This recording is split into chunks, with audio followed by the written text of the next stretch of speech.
پہلا حصہ یہ پچھلے جمعے کو گزر چکا ہے، رسول اللہ کے اسی خطاب کا دوسرا حصہ جس میں اللہ کے پیغمبر صلی اللہ علیہ وسلم توجہ دلا رہے ہیں۔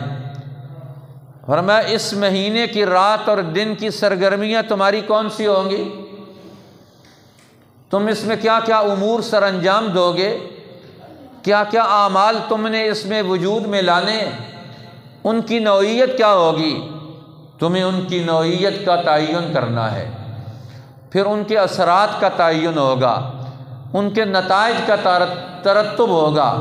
یہ ساری چیزیں تمہارے سامنے آئیں گی کہ اب انسانی زندگی وہ دنیا میں کن اعمال سے وہ تعبیر ہے، کن اعمال کو انسانی زندگی کا نام دیا جائے گا۔ لہٰذا اس سے پتہ چلا کچھ کام تو وہ ہیں جو انسان اپنی زندگی میں لازمی اور ضروری طور پر کرتا ہے، فرض اور واجب نوعیتوں کے اعمال، فرائض ہیں دین کے، اسلام کے، اللہ کے متعین کردہ فرائض۔ یہ دین کا بنیادی ڈھانچہ ہے، یہ دین کا بنیادی خاکہ ہے، اسلام کے فرائض۔ اس لیے اللہ نے کچھ چیزوں کو فرض قرار دیا۔ رسول اللہ صلی اللہ علیہ وسلم نے دوسری جگہ پر اس کا بھی تعین فرمایا، ان اللہ فرض فرائض فلا تضيعوها۔ فرمایا اللہ نے کچھ چیزوں کو فرض قرار دیا، ان کو ضائع مت ہونے دو، فرائض کو ضائع مت ہونے دو۔ فرائض کو ضائع کرنا یہ بہت بڑا المیہ ہوگا کہ کوئی قوم اپنے فرض اور واجب درجے کے اعمال کو وہ اپنے ہاتھ سے گم کر بیٹھے۔ جب کسی قوم کے اندر فرائض ٹوٹ جاتے ہیں، ان کی ذمہ داریاں، بنیادی ذمہ داریاں وہ ٹوٹ جاتی ہیں، وہ انہیں بھول جاتے ہیں، یہ بہت بڑا المیہ ہے۔ اس لیے پہلی تعلیمات یہ دنیا میں فرائض کی ہے، واجبات کی ہے۔ اب فرائض اور واجبات یہ عبادات کے اندر بھی، معاملات کے اندر بھی ہیں، معاشرت کے اندر بھی ہیں، خلافت اور سیاست کے اندر بھی ہیں، عدالتی امور کے اندر بھی ہیں، تجارت کے طریقوں میں بھی ہے، یہ ہر جگہ پر ہی موجود ہیں فرائض۔ ہم صرف اب تو نماز کے فرض بھی نہیں جانتے، وضو بھی فرض بھی، اس کے فرض بھی نہیں، وضو فرض ہے تو اس کے فرض بھی نہیں، اس کے اندر بھی فرض ہے۔ نماز فرض ہے، خود اس کے اندر بھی فرض ہیں بہت سارے۔ اسی طرح اب تو ہر عمل وہ ایک بنیادی اہمیت رکھتا ہے، اس کے اندر کتنے امور ہیں ان کا تعین بھی ضروری کر دیا۔ اللہ کے پیغمبر صلی اللہ علیہ وسلم نے اس پر بھی رہنمائی دے دی۔ اب باہر والے اجمالی فرائض کا کچھ حصہ ہمارے ہاں موجود ہے، ہم نماز کو فرض سمجھتے ہیں، لیکن نماز کے اندر کتنے فرائض اور واجبات ہیں اس سے خالی ہو گیا دماغ بھی اور عمل بھی۔ وضو فرض ہے لیکن اس کے بنیادی فرائض اس کے اندر کتنے ہیں اس کے بارے میں کچھ نہیں جانتے۔ حج فرض کر لیا، احرام باندھ لیا، لیکن حج کے اندر فرائض کتنے ہیں، واجبات کتنے ہیں اس کے اندر، اس کے بارے میں کچھ نہیں جانتے۔ اب یہاں ڈھیلا ڈھالا ہمارا دین سے پھسلنے والا، نکلنے والا، کھسکنے والا تعلق پیدا ہو گیا۔ اب رسوخ والا، آنے والا، اس پر جم جانے والا، اس پر قائم ہو جانے والا، اس کو سنبھالنے والا، اس کے ساتھ اٹیچمنٹ پر وابستگی کا آ جانا، اب یہ ہم سے گم ہو گیا۔ کبھی کبھی احیاناً، کبھی کبھار کچھ کام کر لیتے ہیں اور اکثر اوقات میں ان کو نظر انداز کر دیا جاتا ہے۔ رسول اللہ صلی اللہ علیہ وسلم اس ماہ مبارک کے آمد سے پہلے اس کی طرف توجہ دلاتے ہیں کہ یہ مہینہ تمہارے لیے یہ بڑی تربیت کا مہینہ آ رہا ہے، تمہارے لیے بڑی تعلیم کا مہینہ آ رہا ہے، تمہارے لیے یہ اعمال اور صحیح کردار کے تعین کا مہینہ آ رہا ہے، تمہارے عقل اور شعور کو، تمہارے اعضاء اور جوارے کو ایک نئی جہتیں اور نسبتیں دینے کا مہینہ آ رہا ہے۔ جب ایک آدمی فرض ادا کرتا ہے اس کو ایک نئی جہت ملتی ہے، اس کو ایک نئی نسبت ملتی ہے ہر فرض کی ادائیگی سے، کیونکہ انسان کا فرض کی ادائیگی سے ایک نیا تعلق پیدا ہوتا ہے اللہ کے ساتھ، اللہ کے حکم کے ساتھ، اس کے دین کے ساتھ، اس کے پیغمبروں کے ساتھ۔ کتنی قسم کی نسبتیں ایک فرض کی ادائیگی کے ساتھ انسان کو گھیر لیتی ہیں، اس کی اہمیت کو دوبالا کر دیتی ہیں، اس کی عظمت کو دنیا میں قائم کر دیتی ہیں۔ یہ کوئی معمولی چیز تھوڑی ہے کہ ہم سمجھتے ہیں ایک فرض دنیا میں ادا کرنا یہ کتنی بڑی اہمیت کا حامل ہے، اب اس کو نظر انداز کرنا یہ کتنا بڑی غفلت ہے، یہ کتنا بڑا جرم ہے۔ فرمایا من تقرب فیہ بخصلۃ من الخیر۔ اب یہاں یہ ماہ مبارک رمضان، اس کے لیل و نہار، اس کے اوقات کی قیمت اور قدر کیا ہے اللہ کے نزدیک؟ فرمایا تمہیں اس کا اندازہ ہونا چاہیے، اپنے ذہنوں میں اس کو بٹھاؤ۔ فرمایا کہ تمہارے یہاں جو فرائض کی نوعیت، فرائض کی اہمیت ہے، فرمایا رمضان المبارک میں فرض عمل اس کا کتنا بڑا اجر و ثواب ہے، اس کے کتنے بڑے اثرات مرتب ہوتے ہیں۔ فرمایا رمضان المبارک میں اگر ایک مسلمان ایک فرض کے بجائے نفل عمل، سنت عمل اختیار کرتا ہے، من تقرب فی بخصلۃ من الخیر، یہ خیر کی طرف قرب کا سفر طے کرنے کا مہینہ ہے کہ انسان نیکی کی طرف، خیر کی طرف، اپنی قربت کا، اپنے رشتوں کے تعلق کو جوڑنے کا یہ سفر طے کرے۔ اب یہ جو دیگر تعلقات اس کے وجود میں آ گئے ہیں جو اس کے لیے نقصان دہ، جس کا ٹائم ضائع کرتے ہیں، اس کا وقت اور انرجی ضائع کرتے ہیں، اس کی توانائیوں کو برباد کرتے ہیں، فرمایا اس کے بجائے تمہیں اگر نیکی کا کوئی کام بھی اس مہینے میں کرے گا، فرمایا کان کمن ندی فریضۃ فیما سوا، اب نفل درجہ، نفل کام، سنت کام وہ اس مرتبے تک پہنچ جائے گا کہ فرمایا وہ گویا کہ فرض کا درجہ لے لے گا، اجر کے اعتبار سے، ثواب کے اعتبار سے۔ اللہ تعالیٰ جو ریوارڈ واپس دے گا، جو اجر بندے کو واپس دے گا، اس مہینے میں نفلی کام جس نے کیا، نیکی کا کوئی خیر کا بھلائی کا قدم اٹھایا، تو اللہ جل شانہ اس کو فرض درجے کے برابر اجر و ثواب عطا فرمائیں گے۔ اب دیکھیں کہ انسان کے نیکیوں کے نتائج اللہ جل شانہ کئی گنا بڑھا دیتے ہیں اس ماہ مبارک میں، رمضان شریف میں۔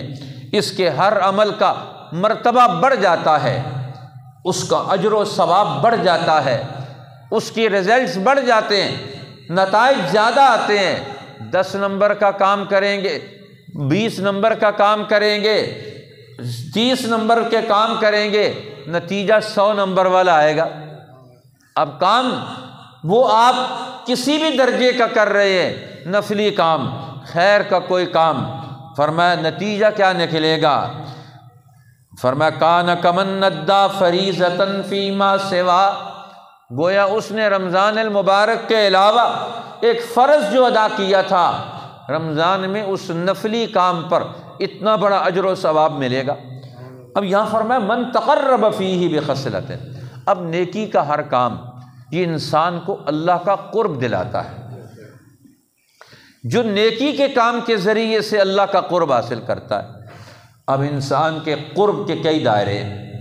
ایک قرب کا دائرہ قرب النوافل کا ہے، نوافل کے ذریعے سے اللہ کا قرب حاصل کرنا۔ ایک قرب الفرائض کا ہے، فرائض کے ذریعے سے اللہ کا قرب حاصل کرنا۔ ہمارے اولیاء اللہ، بزرگان دین، صوفیاء اور اہل احسان یہ ہمارے سامنے ان باتوں کو واضح کرتے ہیں، جن کو امام الائمہ حکیم هذه الامہ حضرت امام شاہ ولی اللہ محدث دہلوی رحمۃ اللہ تعالی علیہ کہ انبیاء علیہ السلام وہ کس قرب کے مقام پر فائز تھے، اللہ کے قرب کا ان کو کون سا مقام حاصل تھا، اب اس میں سے نبی اکرم سرور دو عالم صلی اللہ علیہ وسلم کو کون سا قرب کا مقام حاصل ہے۔ اب یہ بھی ایک بہت بڑا انعام ہے کہ ہمیں اللہ کے مقربین کا تعلق مل جائے، ان کی نسبتیں حاصل ہو جائیں، اللہ کے مقربین کے ساتھ ہمارا رابطہ جڑ جائے، تعلق پیدا ہو جائے، تو اللہ کے قریب ترین وہ سب سے زیادہ انبیاء علیہ السلام۔ اب انبیاء علیہ السلام امتوں کو اللہ کے قرب کی منزلیں طے کرواتے ہیں، اپنا پورا پلان دے کر، پروگرام دے کر، علم و عمل کے ذریعے سے انہیں اللہ کی بارگاہ کا حاضر باش بنا دیتے ہیں، اللہ کے قریب ترین ان کی حیثیتوں کا تعین کروا دیتے ہیں۔ تو فرمایا من تقرب فی بخصلۃ من الخیر، جو اللہ کے قرب کی منزلوں کا راہ رو بن گیا، مسافر بن گیا۔ اسی لیے یہ امت کی ذمے یہ بھی سفر ہے، ایک سفر ہم مکان تک کرتے ہیں، ایک سفر ہم دکان تک کرتے ہیں، ایک سفر ہم دنیا میں کسی اور چیز تک کرتے ہیں کہ فلاں شہر تک ہمارا سفر ہے۔ یہ سفر تو دنیا کے سفر ہے، یہ دنیا کی چیزوں کے سفر ہے۔ اب ہر آدمی کا ایک سفر دوسرا بھی ہے، یہ دنیا میں بن کر آیا، یہ دنیا میں مسافر بن کر آیا، اسی لیے دنیا میں ہر آدمی مسافر ہے۔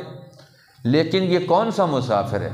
مکان کا مسافر، یہ دکان کا مسافر، یہ کسی پتھر پہاڑ تک پہنچنے کا مسافر۔ اب دنیا میں یہ سفر پر ہے، یہ سفر پر رواں دواں ہے بندہ، لیکن یہ کہاں کا سفر ہے؟ اس سفر کی انتہا کہاں ہوگی؟ دنیا کے سفر کی، یہ تو اللہ کی ملاقات پر اس کی انتہا ہے۔ اب وہیں سے سفر شروع۔ اب سفر شروع کہاں سے کیا تھا بندے نے؟ سفر شروع بھی اللہ کے حکم سے کیا تھا، اللہ کی منشا اور مرضی پر بندے کا سفر شروع ہوا تھا، اس کی اپنی مرضی سے نہیں شروع ہوا تھا، یہ اللہ کی مرضی سے سفر شروع ہوا۔ اس نے روح ڈالی، اس نے قوتیں دیں، اس نے طاقتیں دیں، اب بندے کا سفر شروع ہو گیا۔ اب یہاں یہ سفر ختم کہاں ہوگا؟ فرمایا وَإِلَى اللَّهِ تُرْجَعُ الْأُمُورُ ثُمَّ إِلَىٰ رَبِّكُمْ تُحْشَرُونَ، تم پھر سب اکٹھے کیے جاؤ گے اپنے رب کی طرف۔ آج بھی دنیا میں ندا ہوتی ہے، آذان ہوتی ہے۔ یہ آذان کیا ہے؟ بندوں کو ان کے سفر کی منزل یاد دلائی جاتی ہے، کہاں کہاں گھسے ہوئے ہو وہاں سے نکلو اور سفر کی اصل منزل کی طرف رواں دواں ہو جاؤ۔ منادی پکارتا ہے اللہ کی طرف سے، ندا دینے والا، کہاں گئے بندے؟ حی علی الصلاۃ، حی علی الفلاح، او اللہ کے قرب کے راستے کی طرف، فلاح کی طرف، کامیابی کی طرف۔ اب کامیابی کیا ہے؟ جڑ جانے میں، ربط پیدا ہو جانے میں۔ کہاں ربط پیدا کرنا ہے؟ کائنات کے مرکز کے ساتھ، منبع انوار کے ساتھ، مرکز تجلیات کے ساتھ اپنا رابطہ، تعلق اور رشتہ پیدا کرنا ہے۔ یہ بازو کام کرتا ہے، جسم کے ساتھ جڑا ہوا ہے تو ہاتھ پاؤں میں حرکت ہے، اس کے اندر جان ہے، اس کے اندر تازگی ہے، اور اگر اس جسم سے اس ہاتھ کو کاٹ دیا جائے یہ مردہ ہو جائے گا، اس کو زندہ کوئی نہیں کہے گا۔ تو انسان کی اصل حیات، اصل زندگی، اصل روحانیت وہ کیا ہے؟ یہ کائنات کے اس مرکزی نظام سے جڑ جائے۔ اس لیے یہ بھی ایک سفر ہے، اور اس سفر کے لیے بہت سارے اس نے قدم اٹھانے ہیں۔ جس طرح ہم ایک چھوٹے سفر پر جاتے ہیں تو بہت سارے کام کرتے ہیں، اب یہ زندگی کے سفر پر ہے بندہ، اب اسے نماز بھی پڑھنی ہے، اسے اس سفر کی ضرورت کے اعتبار سے قرآن کا ذکر بھی کرنا ہے، قرآن کی تلاوت بھی کرنی ہے، اس نے مسجد میں حاضری بھی دینی ہے، اس نے غریب اور یتیم کے سر پہ ہاتھ بھی رکھتے ہوئے آنا ہے، اس نے بیت اللہ کی حاضری بھی دینی ہے، لہٰذا یہ بھی ایک سفر ہے۔ اب یہ سفر یہ اللہ کی طرف ہے۔ قال انی ذاہب الی ربی سیہدین، یہ کدھر جا رہے ہیں؟ اپنے رب کی طرف جا رہا ہوں۔ ابراہیم علیہ السلام ماں باپ کو چھوڑ کر، بہن بھائیوں کو چھوڑ کر، اپنے جائے پیدائش کو چھوڑ کر، اپنے مسکن و مولد کو چھوڑ کر کہاں جا رہے ہیں کوئی پتہ نہیں۔ انی ذاہب الی ربی سیہدین، میں اپنے رب کی طرف جا رہا ہوں۔ یہ سیر الی اللہ، یہ سفر الی اللہ ہے۔ قرآن اس کو دوسری دفعہ بھی بیان کرتا ہے، فَفِرُّوا إِلَى اللَّهِ، اے بندو کہاں جا رہے ہو؟ اللہ کی طرف دوڑو، اللہ کی طرف بھاگو، اللہ کی طرف دوڑو۔ تمہاری دوڑ کہاں لگی ہوئی ہے؟ اب یہ دوڑ تمہاری، اس کا تعین کرو، منزل مقصود تمہاری کیا ہے؟ من تقرب فی بخصلۃ من الخیر، رمضان کی آمد سے تمہارے سفر کا رخ متعین ہوتا ہے کہ تم نے رمضان المبارک میں اپنی زندگی کے اندر، ذہن کے اندر، عقل و شعور کے اندر اپنی زندگی کے تمام کاموں کا تعین کرنا ہے کہ ان سے نفل کام کون سے ہیں، فرض کام کون سے ہیں، واجب کام کون سے ہیں۔ اور جب یہ تعین ہو گیا تو پھر دیگر کاموں کا بھی تعین ہو گیا، وہ بھی تعین کرے گا حرام کام کون سا ہے، ناجائز کام کون سا ہے، جی مکروہ کام کون سا ہے، وہ کام کون سے ہیں جن کو زندگی سے الگ تھلگ کرنا ہے، اپنے آپ کو اس سے الگ تھلگ کرنا ہے۔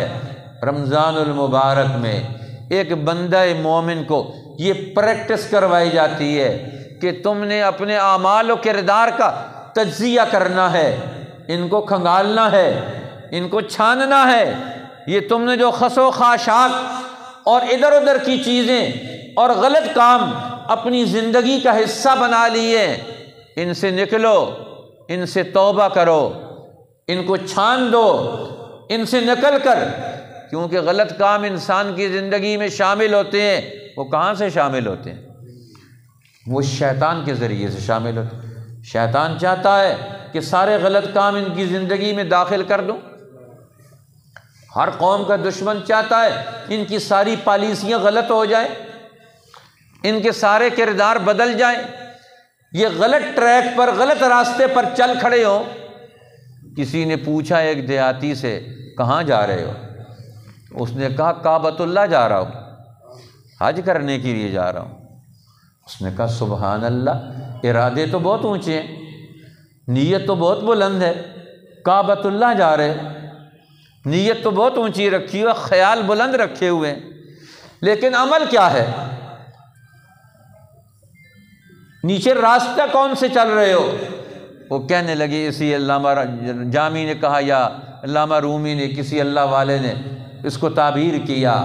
اس سے پوچھا دیہاتی کہاں جا رہا ہے؟ کعبۃ اللہ جا رہا ہے۔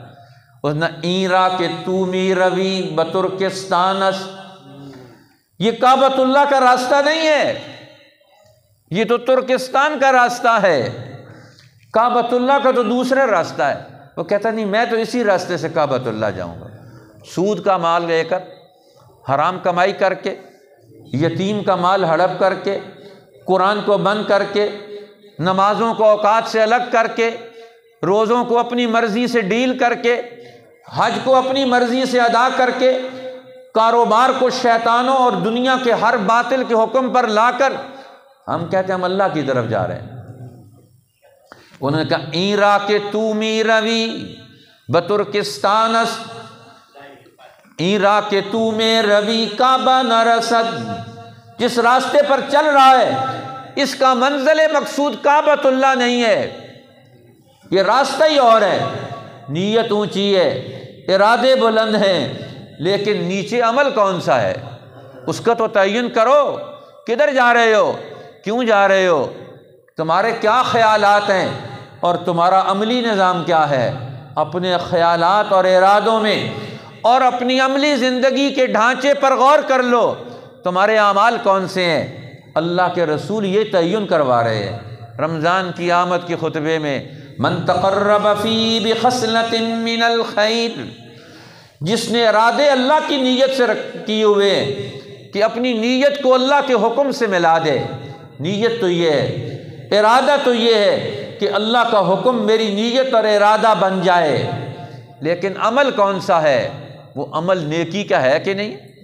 اور پھر نیکی میں بھی کون سی نیکی ہے؟ یہ بخصلۃ من الخیر، فرمایا اللہ جل شانہ بندوں کو ماہ مبارک میں ان کے صحیح کردار کی بنیاد پر اجر و ثواب دے گا، رزلٹس دے گا، نتائج دے گا۔ یہ نتائج کے اعلان کا مہینہ ہے کہ تم کون کون سے وقت گزار کر آئے ہو۔ اللہ جل شانہ نے رمضان المبارک کو ٹیسٹ کیس بنا دیا پورے سال کے لیے۔ فرمایا چلو رمضان صحیح گزار لو، پچھلے پورے میں سال کے تمہاری زندگی کی غلطیوں کو معاف کر دیا جائے گا۔ یہ مہینہ تو صحیح گزارو، ایک مہینہ، یہ ہماری مرضی پر، یہ ہماری مرضی پر گزارو، اپنی مرضی پر نہیں۔ تو انسان کے اندر غلط عمل کہاں سے آتے ہیں؟ شیطان کے ذریعے سے آتے۔ اب یہ شیطان کی دوستی سے نکلو۔ اب بندہ شیطان کی دوستی سے کیسے نکلے؟ تو پکی دوستی لگائی ہوئی ہے اس کے ساتھ، راضی رہے رحمان بھی، ناراض نہ ہے شیطان بھی۔ مسجد میں اللہ کو مان لیتے ہیں، بازار میں شیطان کو مان لیتے ہیں، اپنی زندگی میں دونوں کو راضی رکھا ہوا ہے جی۔ مسجد میں اللہ کو منوا لیتے ہیں، عدالت میں جاتے ہیں تو انگریزوں کا قانون، کالا قانون جی۔ شادی بیاہ میں اب وہاں جاتے ہیں تو کہتے ہیں کیا کریں جی، لوگ نہیں مانتے ہیں، اللہ اور اللہ کے رسول کو بند کر کے رکھ دیتے ہیں، وہاں تو نہیں کام چلتا۔ تو فرمایا اب یہ ملاوٹ والے کام ختم کرو، اب شیطانوں پر حاوی ہو جاؤ۔ اب کیسے حاوی ہوں؟ یا اللہ تیری مدد کی ضرورت۔ اسی لیے رمضان کی پہلی رات سے ہی اللہ جل شانہ کہتے ہیں میں تو مدد کے لیے تیار، شیطانوں کو بند کر دیا جاتا ہے جی۔ اب پہلا راستہ انسان کے برے اعمال کو ڈالنے والا، اس کا برا رہنما جو اس کی زندگی میں خرابیاں ڈالتا ہے، اللہ اس کو بیڑیاں ڈلوا دیتے۔ سلسلۃ مردۃ الشیاطین، بڑے شیطانوں کو قید کر دیا جاتا ہے، منصوبہ سازوں کا رابطہ توڑ دیا جاتا ہے۔ وہ اپنے شیطان جو آپس میں رابطے میں ہوتے ہیں ان کو قید کر دیا جاتا ہے۔ اب چھوٹے چھوٹے شتونگڑے اپنی مرضی سے کو کام کرتے رہیں، اور بڑی منصوبہ بندی پلاننگ ان کی اللہ جل شانہ فیل کر دیتے ہیں، بڑوں کو قید کر دیتے ہیں۔ اب شیطان کی 11 مہینے صحبت دوستی میں رہے، اس کا بھی تو اثر آئے گا۔ 11 مہینے شیطانوں کی بات مانتے رہے تو اب اس کا اندر سے بھی اثر نکل جائے، تو اندر سے کیسے اثر نکلے گا کہ انسان کے عمل درست ہوں۔ اس لیے اللہ نے روزے کو فرض قرار دیا۔ اب روزہ کس چیز کا نام ہے؟ خواہشات کو کنٹرول کرنے کا۔ اور خواہشات کنٹرول ہو جائیں، قابو میں آ جائیں، تو یہ شیطان کی صحبت سے نکل کر یہ اللہ کے ماحول میں آ جاتا ہے، یہ اللہ کا بندہ بن جاتا ہے۔ تو اللہ کا بندہ کب بنے گا؟ جب نفس کی بندگی سے نکلے گا۔ اور اللہ کا بندہ کب بنے گا؟ جب شیطان کی بندگی سے نکلے گا۔ یہ ماہ مبارک آ کر ہر مسلمان کو نفس کی بندگی سے بھی آزادی دلاتا ہے، شیطانوں کی غلامی سے بھی آزادی دلاتا ہے، یہ صرف اللہ کا بندہ بنا دیتا ہے۔ اس لیے فرمایا من تقرب فی بخصلۃ من الخیر، جس نے اپنی بیڑیاں کاٹ دیں اور اس نے نفلی کام کر لی اس مہینے میں۔ فرمایا نفل کام کیا، ایک نفل کام، کان کمن ادا فریضۃ فیما سوا، گویا اس نے فرض ادا کیا اللہ جل شانہ اس کے نفل کام پر۔ جب یہ نفس اور شیطان کی بندگی سے نکل کر نفلی عمل بھی کرے گا، اللہ کے پیغمبر فرما رہے ہیں اس کو فرض درجے کا ثواب ملے گا، اس کو فرض درجے کا اجر ملے گا نفلی کام کرنے پر بھی۔ کیوں کہ اب یہ اللہ کا بندہ بن گیا ہے، یہ نفس کی بندگی سے اور شیطانوں کی بندگی سے اس نے نکلنے کا عزم اور ارادہ کر لیا۔ اس عزم اور ارادے نے اس کے اعمال کی حیثیت کو بدل دیا، اس کے اعمال کے اجر و ثواب کو بدل دیا۔ تو یہ مہینہ تمہارے لیے یہ اللہ کی بندگی کا، اللہ کے غلامی کا وہ تاثیر لے کر آتا ہے کہ تم نفس اور شیطان کی بندگی سے نکلو۔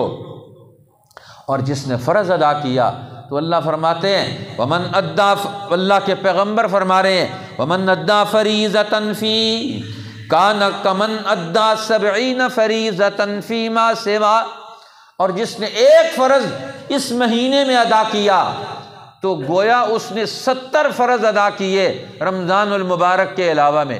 ایک فرض کا مرتبہ تاثیر کے اعتبار سے، اجر کے اعتبار سے ایک بندہ مومن کی زندگی میں ایک فرض عمل کیا تاثیر پیدا کرتا ہے، کیا نتائج پیدا کرتا ہے۔ فرمایا وہی نماز، جو ایک فرض نماز جو تم پڑھتے تھے اس کا ایک اجر و ثواب ملتا تھا، رمضان المبارک میں 70 گنا اس کا اجر و ثواب بڑھ جائے گا، اس کی تاثیر بڑھ جائے گی۔ لیکن شرط پہلی والی ہے، نفس کی بندگی سے اور شیطانوں کی بندگی سے نکل کر یہ نفل اور فرض ادا کرے۔ تو دیکھو یہ اللہ کے قرب کا راہرو بن گیا، یہ اللہ کی قرب کا سفر طے کر رہا ہے، یہ اللہ کا بندہ بن گیا، اب صراط مستقیم پر یہ آ گیا، اب اس کی حیثیت بدل رہی۔ اللہ جل شانہ اس ماہ مبارک کے آنے سے پہلے اپنی حیثیت کو بدلنے کی توفیق دے۔ آج نفس کے بندے ہیں، مال کے بندے ہیں، شیطانوں کے بندے ہیں، اب یہ مہینہ آنے سے پہلے ہم اپنے نفس کو، اپنے آپ کو، اپنے باطن کو سمجھا لیں، نہیں ہم تو اللہ کے بندے ہیں، ہم نے تو اللہ کا کلمہ پڑھا ہے، لا الہ الا اللہ، کلمہ اللہ کا پڑھا ہے، اقرار اسی کا کیا ہے، امامت محمد الرسول اللہ کی مانی ہے، نبی قائد لیڈر وہ ہے، اور میں اب عملی نظام وہ تو رسول اللہ کی رہنمائی میں آئے گا۔ اللہ ہمیں اپنی نسبتوں کو اس ماہ مبارک کی نوعیت کے اعتبار سے بدلنے کی توفیق عطا فرمائے۔ رسول اللہ کا یہ جو خطاب ہے جس سے ہمیں اس ماہ مبارک کی اہمیت پتہ چلتی ہے، اللہ ہمیں اس اہمیت کے اثرات اور نتائج نصیب فرمائے۔ وآخر دعوانا ان الحمد للہ رب العالمین۔